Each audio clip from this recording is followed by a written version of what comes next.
My wife and her lover thought they could make a fool out of me, but they had no idea what was coming. I wasn't a victim anymore. I was calling the shots. Where are you from? I've always found it fascinating to know where people call home. It says so much about who they are, their roots, their memories, and what gives them a sense of belonging. As for me, I'm Stanley Andrews. I was born and raised in the Midwest, where winters are harsh and summers seem to stretch on endlessly. Nowadays, though, I live in Chicago. This city is where my story unfolds, a tale both bitter and transformative. I work as a janitor at Brandon Little, one of the largest law firms in the city. People talk freely when they believe no one is paying attention, and I've always been good at listening. But the truth is far from what anyone suspects. The truth is, I own Brandon Little. Every gleaming marble floor, every sleek, glass-walled conference room, it all belongs to me. The firm has been in my family for 3 generations, handed down like a precious heirloom.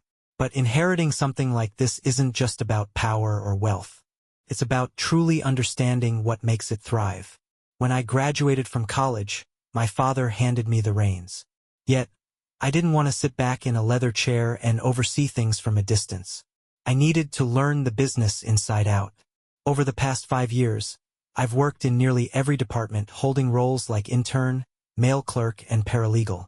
My current position as the night janitor isn't glamorous, but it's incredibly insightful.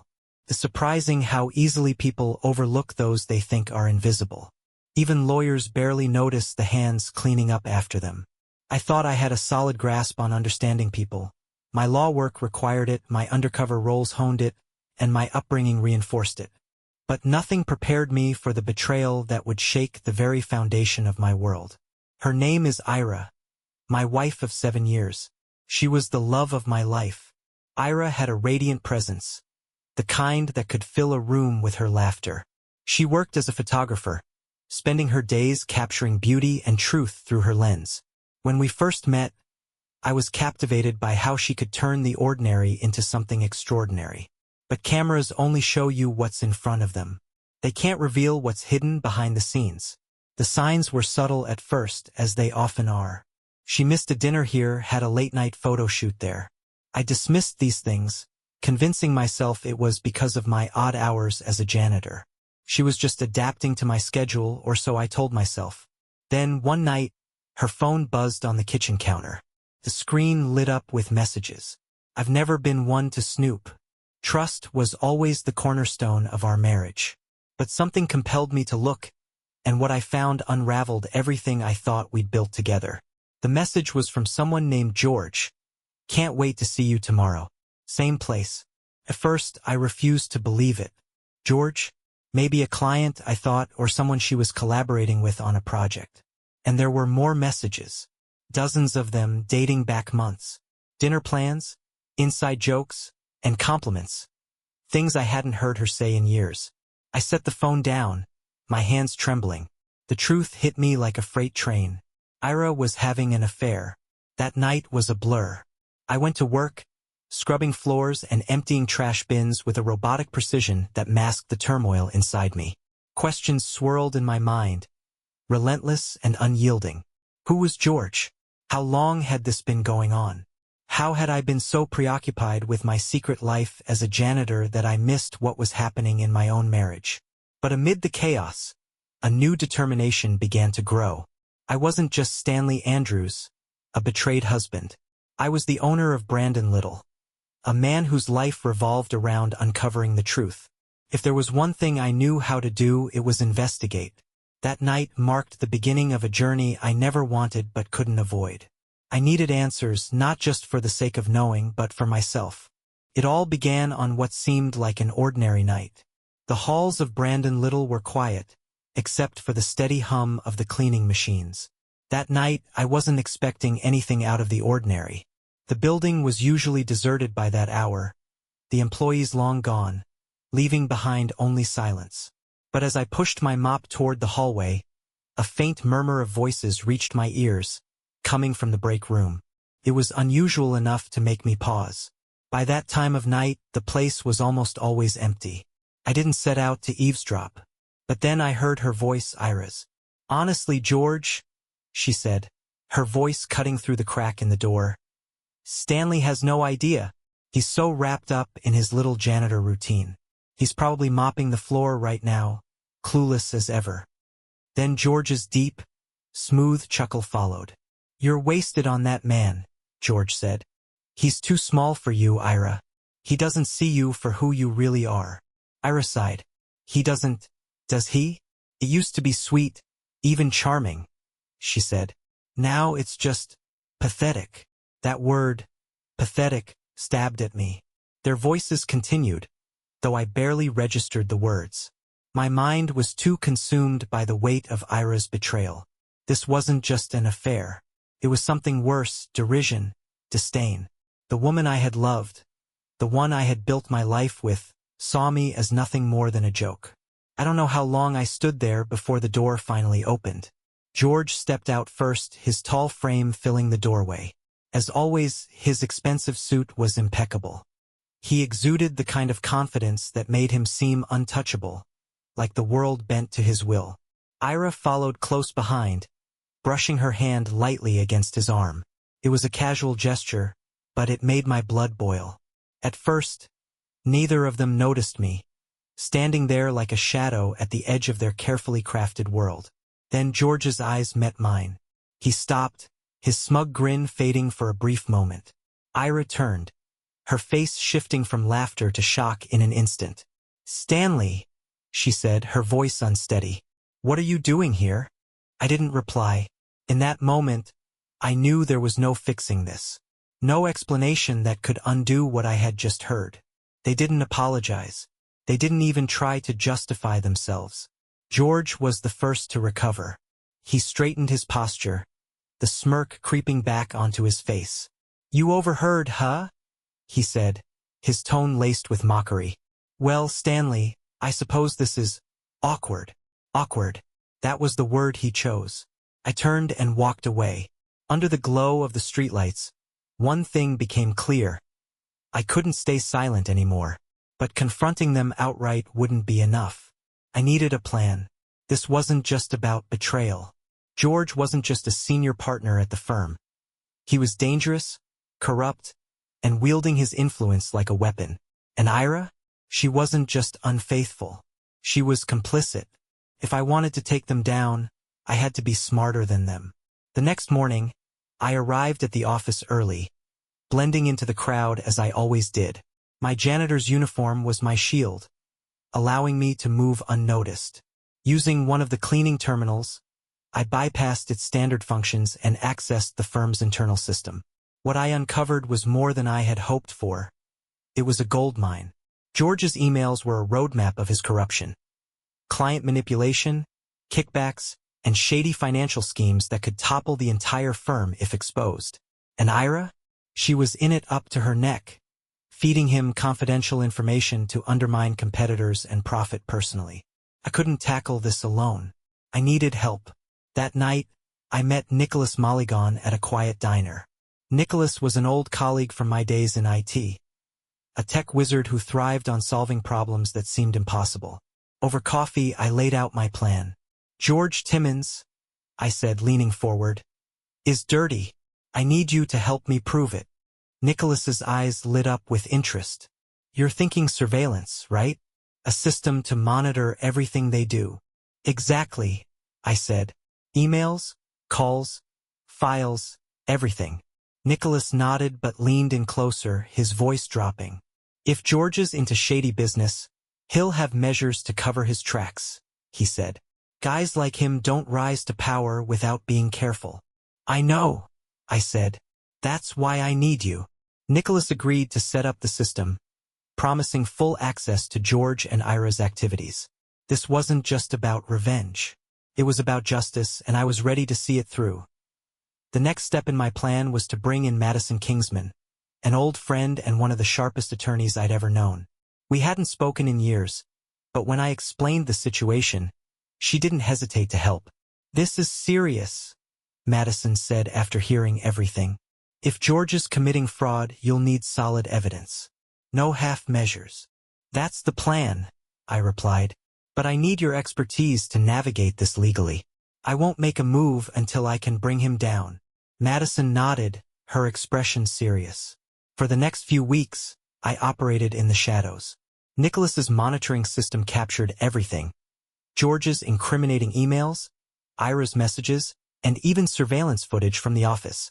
Madison meticulously organized the evidence, building a case that left no room for doubt. I was no longer a passive victim, I was taking control. Ira and George thought I was a fool, but they had no idea what was coming. Once Nicholas's system was fully operational, George's carefully constructed facade began to crumble. Every email, every transaction, every betrayal revealed more of his crimes. Nicholas worked tirelessly, piecing everything together. The first major breakthrough came on a cold Tuesday night. I was scrubbing the tile in an executive washroom when my phone vibrated. Nicholas's message was short. You need to see this. Now. I made an excuse to leave work early and rushed to his apartment. His workspace was lit by the glow of monitors, every surface covered with screens displaying data.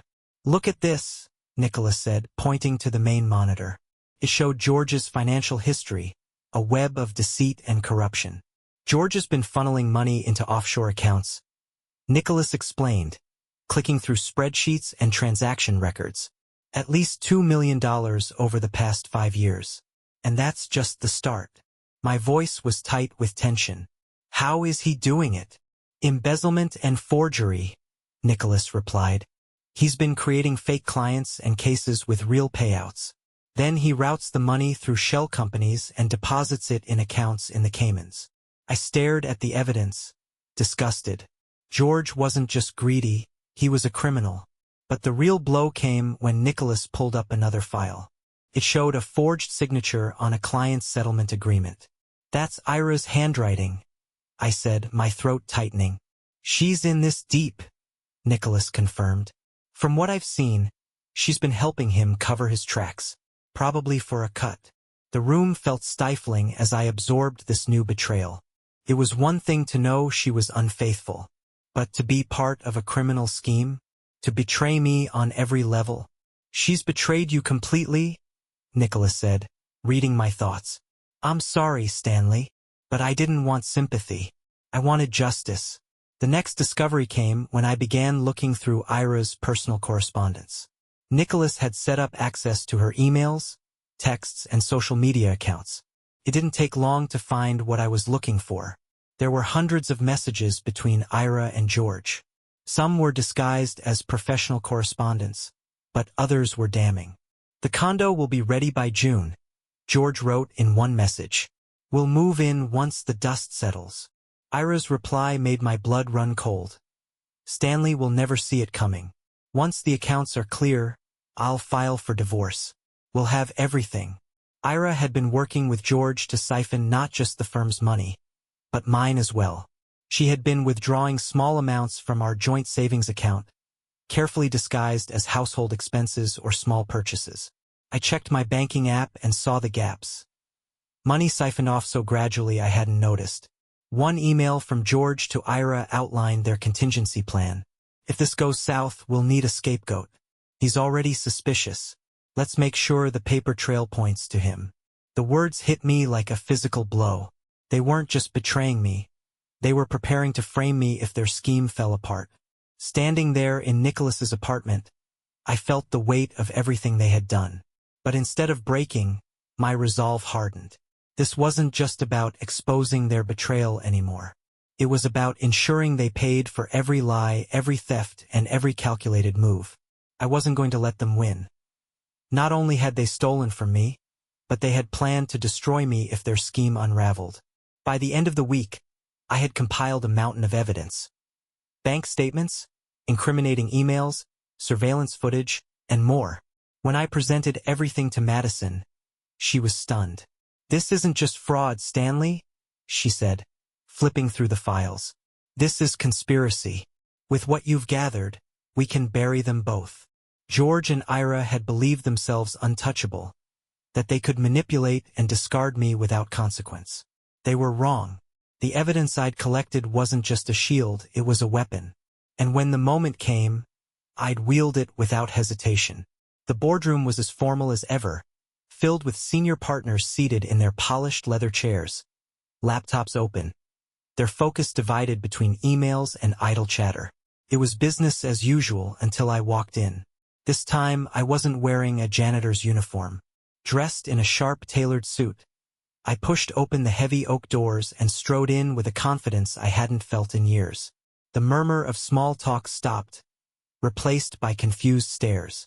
Heads turned, their expressions a mix of curiosity and bewilderment as they tried to place the janitor-turned-executive in their midst.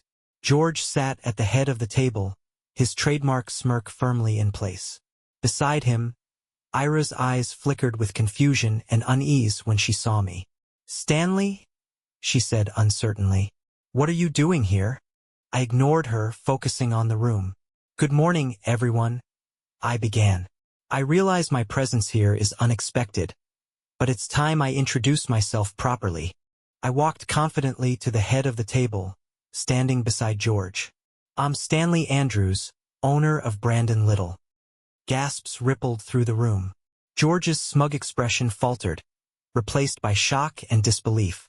Ira's face turned pale. "For years," I continued, "I've worked here under different roles, observing how this firm operates and the people who run it. What I've discovered has been both enlightening and deeply disturbing."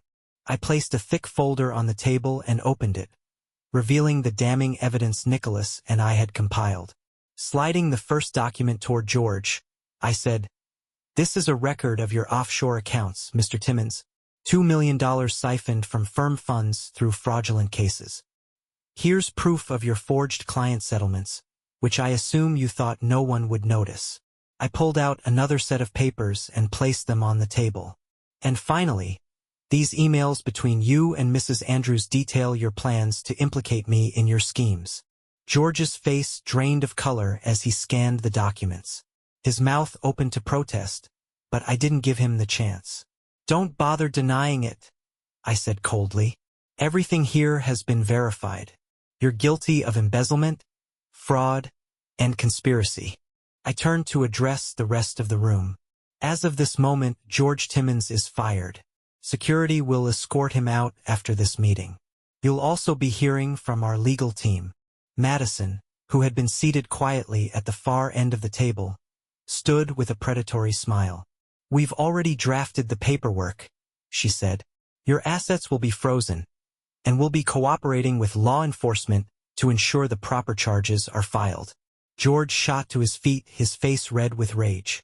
"You think you can do this?" he snarled. "I don't think, George," I replied evenly. "I know." As security entered the room, George glared at me one last time before being escorted out. With George gone, I turned my attention to Ira. She sat frozen, her hands clasped tightly in her lap. The confident demeanor she had so carefully cultivated had crumbled, replaced by fear and shame. "Ira," I said, my voice steady but firm, "you've not only betrayed me, but this firm as well. Your ethical violations, sharing confidential information, forging documents, and compromising client trust, are grounds for immediate termination." Her eyes widened, and she started to protest, but I raised a hand to silence her. "I'm not done," I said sharply. "You've also violated something far more personal, our marriage. Your infidelity isn't just a moral failure. It's a reflection of the person you've become." The room was silent, every eye fixed on her. "And so," I continued, "in addition to terminating your employment, I'm serving you with divorce papers." I placed another folder in front of her. "You've taken enough from me, Ira, but you won't take another second of my peace." Tears welled in her eyes, but I felt no pity. "Not anymore." "This meeting is adjourned," I said, stepping back from the table. "Thank you all for your time." The fallout from that boardroom confrontation swept through Brandon Little like a storm, uprooting corruption and making way for a brighter future. The purge began the very next day. With Madison's legal acumen and Nicholas's technical expertise, we compiled a detailed list of everyone tied to George's schemes. It wasn't just him and Ira, there were others. Associates who had turned a blind eye, partners who had benefited from his shady dealings, and staff who had been complicit in smaller but equally unethical acts. One by one, each name on that list was brought into my office. Some pleaded ignorance, others begged for leniency, but my decision was firm. Anyone connected to George's corruption was let go. "This isn't personal," I told one senior associate as security escorted him out. "But Brandon Little is about to become the firm it should have been from the beginning, built on integrity. If you're not part of that vision, you're not staying." The firm lost several employees that month, but the ones who remained, the ones who believed in doing things the right way, rose to the occasion. New leaders emerged, people I'd overlooked during my time undercover. For the first time, I began to see the real potential in the firm my family had entrusted to me. Ira's downfall came even faster than George's. The evidence of her ethical violations was indisputable, and Madison ensured that every relevant licensing board received a comprehensive report. By the end of the month, Ira's professional license was revoked. Without her career, Ira had little to fall back on. Her reputation was in tatters, and whispers of her involvement with George spread rapidly through the legal community. She applied for positions at smaller firms and even considered freelance work, but no one was willing to take the risk on someone so thoroughly disgraced. One evening, I received an email from her. The subject line read simply, "I'm sorry. I made mistakes, Stanley. I see that now. Please, if there's anything you can do to help me." I stared at the screen, the cursor blinking like a heartbeat. In another life, I might have replied. I might have reached out to offer her some support. But that life was gone. Without hesitation, I closed the email and moved on. By the end of the year, Ira had run out of options. Her money was gone, her connections severed. The last I heard, she was living with an old college friend in a modest apartment far from Chicago, working odd jobs to make ends meet. It wasn't a fate I would have wished on anyone, but it was the consequence of her choices. The staff who stayed rallied around the new vision. While the shadows of George's actions still lingered, we kept pushing forward, determined to redefine what the firm stood for. One of our boldest initiatives was the Brandon Little Ethical Legal Scholarship. With Madison's help, we designed the program for law students who demonstrated both exceptional promise and a commitment to ethical practice. Partnering with law schools across the country, we offered full scholarships and internships at the firm. Madison remained my steadfast anchor through the storm. She was there at every step, offering support, guidance, and a quiet kind of strength that kept me grounded. Over time, our professional partnership deepened into something more. Late-night strategy meetings turned into long conversations about life and the future. Slowly, I found myself opening up again, trusting someone after so much had been broken. We began spending more time together outside of work, starting with simple things like grabbing lunch or reminiscing about books we'd loved in college. Madison's brilliance had always been evident, but as we spent more time together, I saw the kindness and humor beneath her sharp intellect. Madison wasn't just my partner in rebuilding the firm. She was becoming a partner in something far deeper.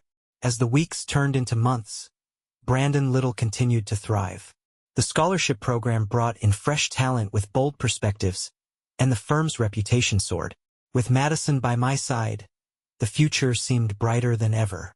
2 years after the storm that had nearly destroyed Brandon Little, the firm stood stronger than ever before. It had become more than a law firm. It was a symbol of resilience, reinvention, and integrity. Ethics should never be an afterthought, I said during the program's launch event. Brandon Little will stand as a testament to what a law firm can achieve when integrity is its foundation. The fellowship became a magnet for the brightest minds, drawing those who wanted to make a difference without compromising their principles. On the firm's 50th anniversary, I stood before a room filled with lawyers, staff, fellows, and partners. The boardroom had been transformed into a celebration hall, the walls lined with photos of our milestones and testimonials from clients whose lives we'd changed. "Good evening," I began, my voice steady and clear. "When I started my career, I believed success was measured by the number of cases you won or the size of the deals you closed. I was wrong." The room quieted, every eye on me. "True success," I continued, "isn't about money or power. It's about the legacy you leave, the lives you touch, the trust you build, and the principles you uphold. 5 years ago, Brandon Little faced a moment of reckoning. Corruption, greed, and betrayal had stained its foundation. But instead of falling apart, we chose to rebuild. Today, Brandon Little isn't just a law firm. It's a symbol of what's possible when integrity guides our actions. Applause erupted, but I raised a hand to quiet the crowd. It wasn't easy, I said. Ethics never are. They demand sacrifice, discipline, and the courage to make hard decisions. But they're worth it, because in the end, the only thing that truly lasts is your reputation. Brandon Little had become a beacon in the legal world. The firm had won awards for transparency, diversity, and community engagement. Our ethics report became a model for other organizations, and our employees took pride in being part of something greater than themselves. Personally, I had stepped back from daily operations, focusing on mentorship and teaching. Speaking engagements like this one had become my passion. Sharing my story allowed me to pass on the lessons I'd learned, lessons forged through hardship. Students often approached me after these talks, their eyes filled with determination. They asked how I rebuilt the firm, how I overcame betrayal, and how they could carry those lessons into their own careers. You'll face challenges, I told them. There will be moments when compromise feels easy and principles feel inconvenient. But those moments define you. Choose integrity. Always. My personal life had flourished as well. Madison and I had built something beautiful, a partnership rooted in trust and shared purpose. Together, we worked not just to strengthen the firm but to give back to the community that supported us. As I looked to the future, I saw a legacy taking shape. Not just for me but for Brandon Little. It wasn't about money or accolades. It was about the change we inspired and the lives we touched. As the applause from the audience filled the room, I stepped back from the podium, a sense of peace washing over me. I had built something lasting, something strong, and for the first time in my life I knew I had truly won.